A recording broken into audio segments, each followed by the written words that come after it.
eyed the blood dripping from Huda's thumb onto the sand. Her face turned the color of summer grass. "Hurry!" She thrust the knife at Huda. "Before I lose my nerve." Huda pressed the dagger to Ranya's thumb, felt the skin resist the blade.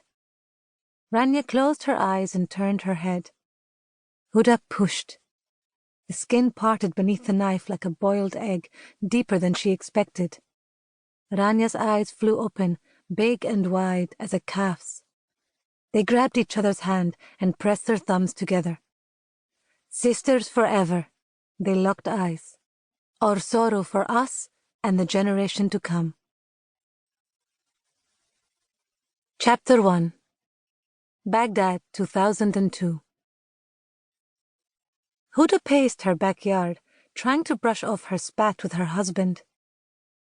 In the distance, above Aldora Refinery, columns of flames pierced the night.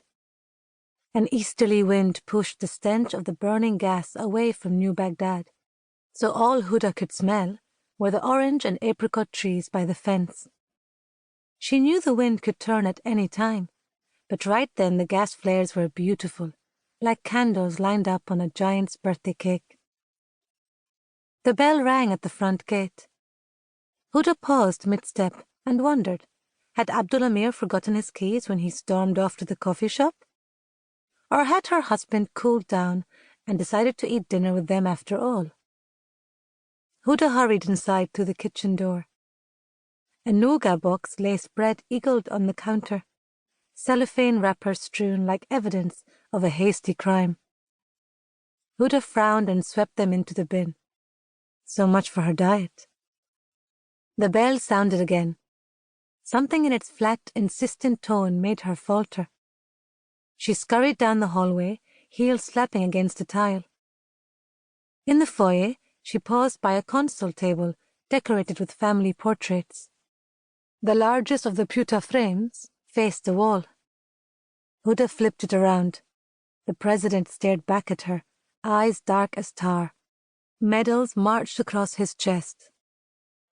She quickly moved the president's portrait to a prominent position between a photo of her and Abdul Amir on their wedding day, and a snap of their son, Khalid, wearing a suit and tie at his 13th birthday party. Next, she set to work unlocking the front door, unlatching chains, turning keys, sliding deadbolts.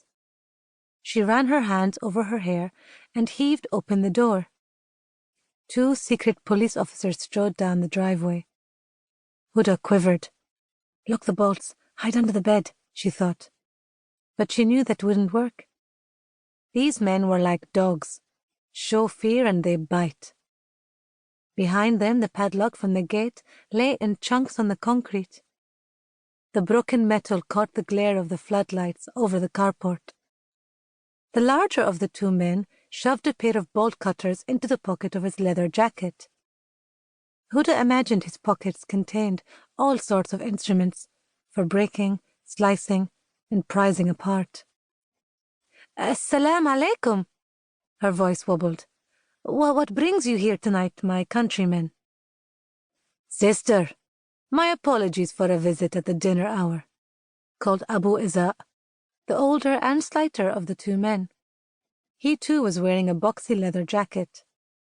Men like him were never without them, night or day, even when the sun scorched the blue from the sky and the bitumen on the roads melted into sticky pools. Without waiting for an invitation, Abu Iza and his bolt-cutting partner barreled through the front door.